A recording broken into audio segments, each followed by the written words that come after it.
Here gee dat die woorde van my mond en die oordenking van ons harte vir u aanneemlik sal wees, ons God en ons verlosser. So vandag is Palmsondag. Dit staan ook bekend as Passiesondag, Passion Sunday. And these are two distinct elements in the Christian journey that invite us to reflect on Jesus' triumphant entry into Jerusalem, and at the same time, his suffering and death on the cross. Op Palmsondag, geliefdes, vier ons die vreugde van Christus se koms as Messias. Maar tog aan die einde van hierdie week word ons gekonfronteer met die diepte van sy opoffering. In die brief van Paulus aan Filippense word ons 'n kragtige herinnering gegee aan die hart van Christus se sending. 'n Sending wat gekenmerk was deur nederigheid, gehoorsaamheid en uiteindelike verheffing deur God, exaltation. Our text today in Philippians 2 verse 5 verse 11, with Paul beautifully captures the paradox of Christ's kingship. Dit word ook die Christus lied genoem, wat een van die oudste Christelike liedere in die vroeë kerk was. So this morning I pray that we will open our hearts to the words of Scripture as we reflect on the humility of Christ from his entry into Jerusalem to his death on the cross. And the first point that we want to make this morning is indeed about the humility of Christ, a paradox of kingship. Die nederigheid van Christus, 'n paradoks van koningskap. Nou, wat is 'n paradoks? Ons praat ook van, dis 'n skynbare teenstelling. Dit lyk asof dit teenstrydig is, maar as jy dieper kyk, dan sien jy die waarheid daarin raak. En ons het nou met die kinders praat, het ons gesê, so lyk dit daar buite. As iemand 'n hoë posisie beklee, dan kom daai persoon in 'n swierige, jy weet, julle optog, en bodyguards en alles die. En nou lees ons van Jesus wat in Jerusalem inkom. En die skare skree, Hosanna, Hosanna. En soos ons gesê het, hulle het palmtakke en hulle klere in die pad gelê, sodat die donkie waarop Jesus gery het, daaroor kan loop. En tog moet ons die vraag vra, but what kind of king is this? Because the people expected a king that would come and release them from the oppression of the Romans. Van die Jode was onderdruk deur die Romeine. En hulle het gebid en het verwagting gehad dat God 'n Messias sal stuur wat 'n politieke figuur was, wat 'n militêre figuur was, wat nie op 'n donkie sou kom nie, maar op 'n perd, wat status sou gee aan wie hy is. Maar hier kom lees ons iets anders. We are confronted with a different image. Jesus, the King of Kings, does not exalt himself. He doesn't assert his rights, but instead, the word of God says, he emptied himself. Hy het homself leeg gemaak. Nou as ons net gou ons gedagte teruggaan na die begin van sy bediening, wat gebeur? Hy word in die woestyn gelei deur die duiwel om versoek te word. Die duiwel het geweet, dit wat ons hiervan lees, is die pad wat Jesus kies om te loop.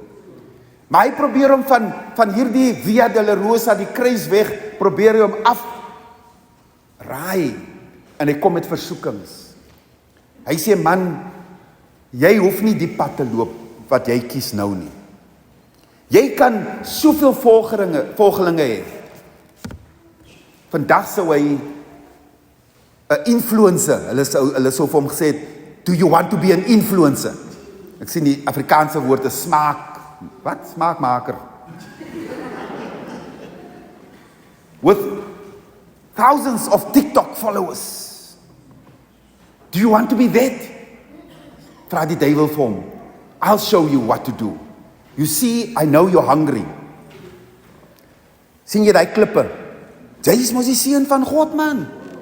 Jy kan vir die klippe sê, word brood. En jou TikTok followers sal increase.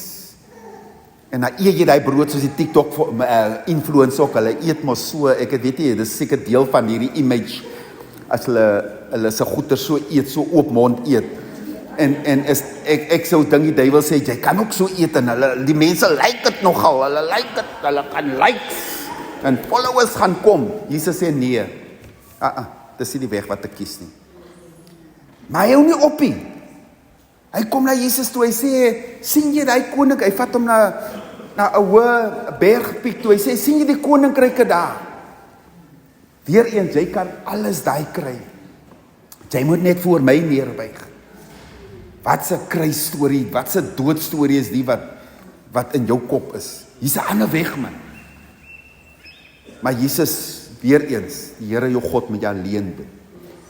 En hy vat hom ook na die tempel toe. Hy sê, weet jy, ek weet, as jy die seun van God is, sal jy afspring van die hoë punt van die tempel af, en jy gaan niks oorkom nie. Want as mos 'n skrif wat sê, die Here sal engele stuur om jou te vang. Imagine, jy sit daai live op TikTok. Die followers, man. Jy gaan sommer vir TikTok breek, jy gaan al die influencers verbysteek. Jesus sê weer vir hom, mens versoek nie die Here nie.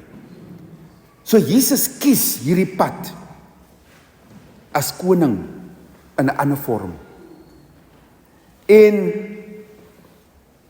hy kon op 'n ander manier gekom het. Want die teks wat ons gelees het sê vanoggend, hoewel hy in die gestalte van God was, het hy gelykheid aan God nie beskou as iets om aan vas te klem nie. Maar hy het homself leeg gemaak. Hy emptied himself, hy het homself verneder deur die gestalte, nie net van 'n mens nie, maar van 'n slaaf aan te neem en aan mense gelyk te word. En Paulus, wanneer aan die gemeente skryf, die gemeente het klomp probleme, dis die agtergrond. Mense het beklei met mekaar, baie gemeentes, ek wil nie nou goeders uitpraat hierso nie, want ek soms vra, is dit nog die Here se kerk die?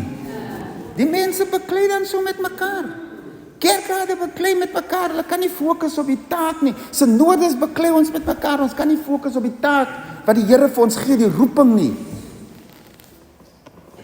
Hy sê, let this mind be in you, which is also in Christ Jesus. Laat dieselfde gesindheid in julle wees, wat ook in Christus was. Nou ons sal vinnig antwoord, ja, nee, ons doen dit. Maar doen ons dit regtig? Het ons regtig die attitude, die mind van Christus? Hierdie is nie 'n teologiese debat nie. Hierdie is oor disippelskap. Hierdie is oor deel wees van die kerk. Hierdie is oor navolgingskap van Christus. En dis waartoe ons geroep word. So again, the paradox of Palm Sunday is that Jesus is hailed as king by the crowds, but his kingship is unlike any other in this world. His reign is defined not by power over others, but by his willingness to serve and to give his life for those he loves. So that's the humility of Christ. The second point is the obedience of Christ. Surrendering to the will of the Father, die gehoorsaamheid van Christus, oorgawe aan die wil van die Vader. Gehoorsaamheid is 'n belangrike ding. Jesus wys dit vir ons. Jy weet, ek het by my laaste streekse node toe ek uittree as moderator, het ek in my rede met die synode gedeel. 'n Woord wat die Here vir my gegee het. Ek gesê, ek glo dit is 'n profetiese woord, en ek sê dit in die agtergrond van almal wat deesdae profete wil wees, en is sommer major prophets en allerhande goed is. Maar is meer fortune tellers as wat hulle prophets is. Dis hoe ek voel. Maar dit was vir my 'n profetiese woord. Gegee die VGK se posisie. Net gister plaas ek iets van die SACC, die Council of Churches, leierskap wat die president ontmoet het, en mense vra op Facebook, waar is die VGK se leiers? Hulle is daar nie op die prentjie nie. Hulle name is nie gelys daar nie. Ek het nie geantwoord nie, want ek is hartseer daaroor. Maar die woord wat die Here vir my gee, gaan juis oor gehoorsaamheid. Dit is die volgende, en ek gee dit oral uit, want dit raak ons almal. En die Here se woord is, as ons in die VGK nie gehoorsaam aan die Here gaan wees nie, dan gaan die Here toelaat dat ons self die VGK vernietig. If we in the Uniting Reformed Church are not obedient to God, God will allow us to destroy this church. I see this happening. Dis hartseer om te hoor week na week as mense met jou praat wat in gemeentes ingaan. Dikwels ook ongelukkig hoe ons as predikante selfs ook met mekaar omgaan. Waar is die gehoorsaamheid aan die Here? Waar is die attitude van Christ wanneer ons in ons kerk as vergadering sit, in ons vrouediens, in ons koor, waar ook al, waar ons die Here moet verheerlik? Maar van Jesus se nederigheid is nie 'n passiewe nederigheid nie. Hy het 'n weg gekies wat hy in gehoorsaamheid gevolg het. Hy het, soos ons reg gesê het, gekies om die Here te dien. Ons onthou toe hy in Getsemane beland, toe die las van hierdie taak swaar op hom gerus het, dat hy as het ware bloed gesweet het. En hy, die Seun van God, daar worstel en sê, Vader, neem net hierdie lydingsbeker van my weg.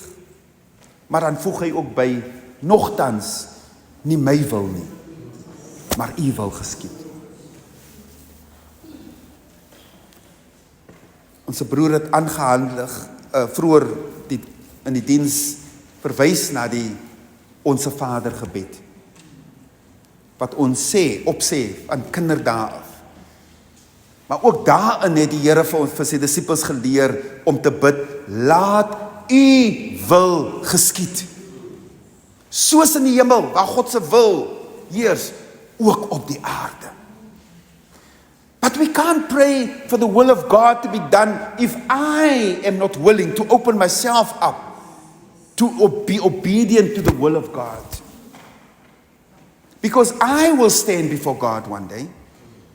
Dan kan ek nog maar probeer verskonings maak. Ja, Here, ek wou, maar die broer, Here, u weet, u ken hom mos. Of die suster, Here, hulle het vir my so moeilik gemaak. Die vraag gaan bly, was jy gehoorsaam aan my? Ek het mos vir jou die pad gewys. Ek het vir jou die woord gegee as riglyn oor hoe om te lewe, ook binne moeilike omstandighede.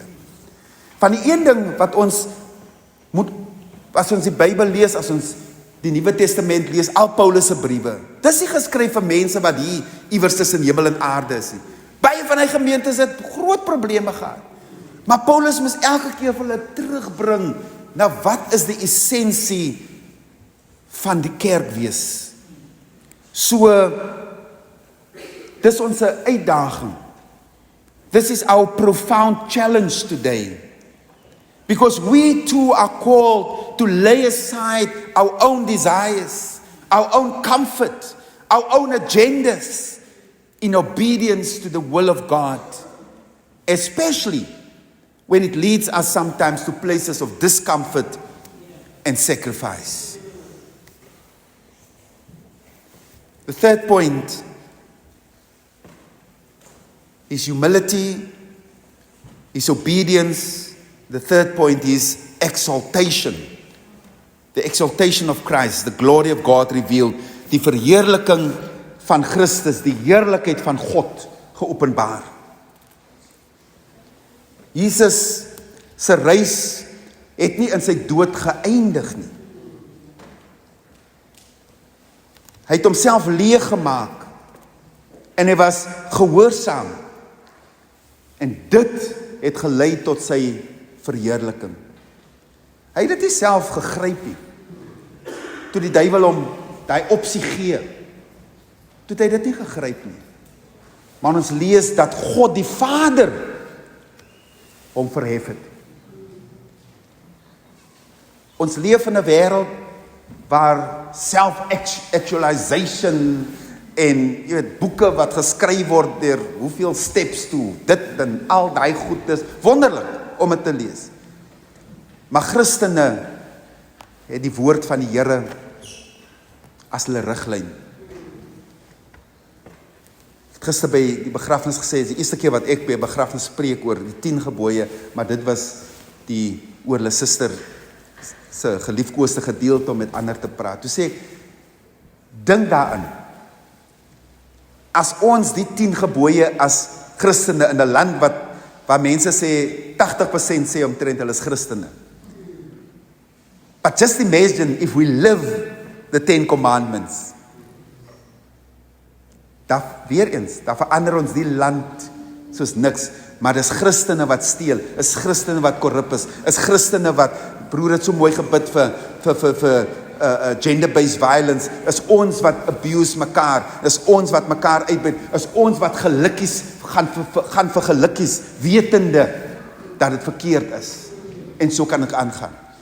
But we can stop that, if we follow God's guidelines, as ons gehoorsaam is, en God sal ons op die regte tyd verhoog.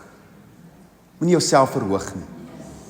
Moenie posisies in die kerk soek, omdat jy wil daai ou en daai mens wees, en kleef aan posisies, asof die Here nou vir jou daai posisie gegee het, en niemand anders kan dit wegvat van jou nie. Woe, die kerkmense is soms so.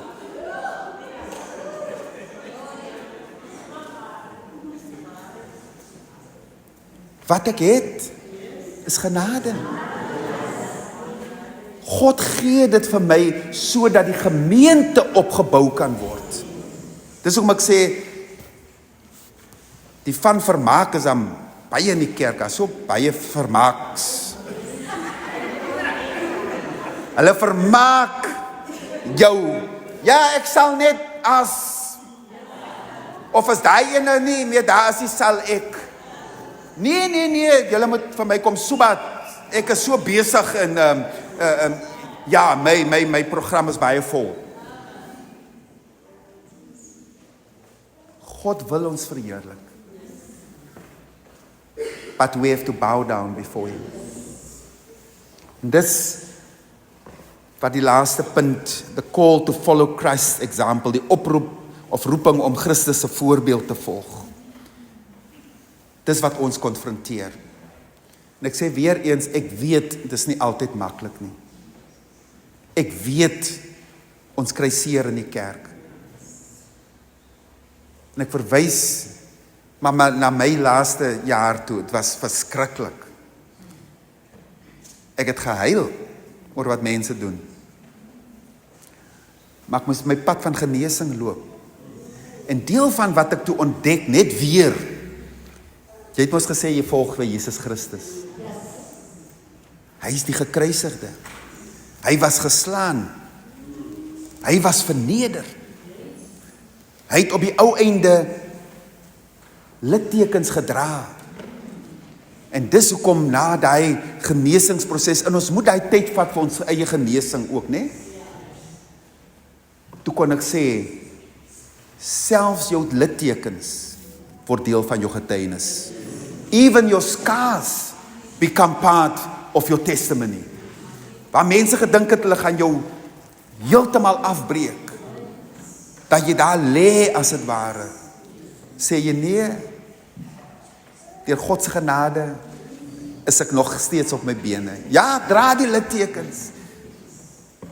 Maar God het in die woorde van Paulus vir my meer as 'n oorwinnaar gemaak. Deur Christus Jesus ons Here. Om die geselfde gesindheid van Christus te kan hê, beteken, geliefdes, dat ons eie trots, ons eie agendas aflê, en die weg van nederigheid volg. Dit beteken om anders te dien, selfs wanneer dit moeilik en ongerieflik is vir my. Dit beteken om ons altyd gedurig deur te onderwerp aan die wil van God en te vertrou dat sy planne beter is as ons sin. Dit beteken om ons uiteindelike hoop nie in aardse mag of sukses te probeer vind nie, maar in die opstanding en die heerlikheid van Christus wat vir ons dit verseker. In a world that chases platforms and power and applause, Paul calls us to a radically different path, the way of self-giving love. Palm Sunday, and I conclude, is a paradox. As I said, a seemingly absurd or contradictory statement or proposition. The king arrives, but not in the way we expect.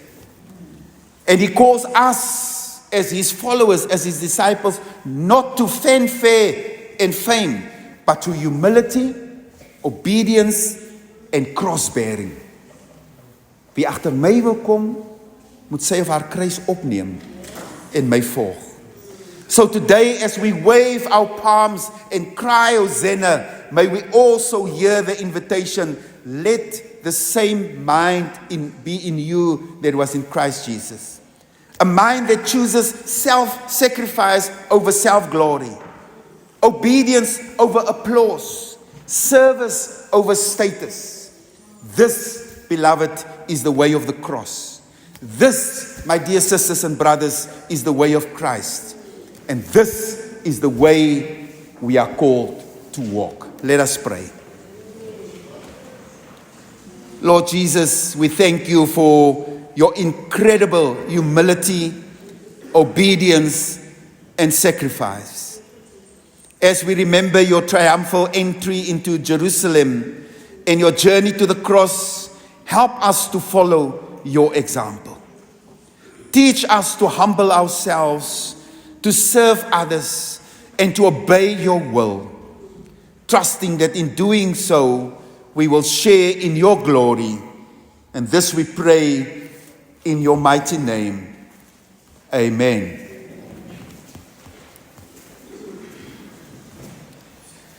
Ons slotlied, geliefdes, 273. O Heilige Gees, vul my gemoed met liefde sonneskyn. Al sou daar ook dan storms woed, u lig sal nie verdwyn. Ons sing al 4 verse van Gesang 273.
Ontvang die seën van die Here en gaan nie vandaan in vrede. Mag die krag van Christus in nederigheid jou dra om ander te dien soos hy gedien het. Mag jy in liefde en gehoorsaamheid leef met sy gesindheid in jou hart. Mag die genade van God jou beskerm en die liefde van Christus jou rig op die pad van geregtigheid.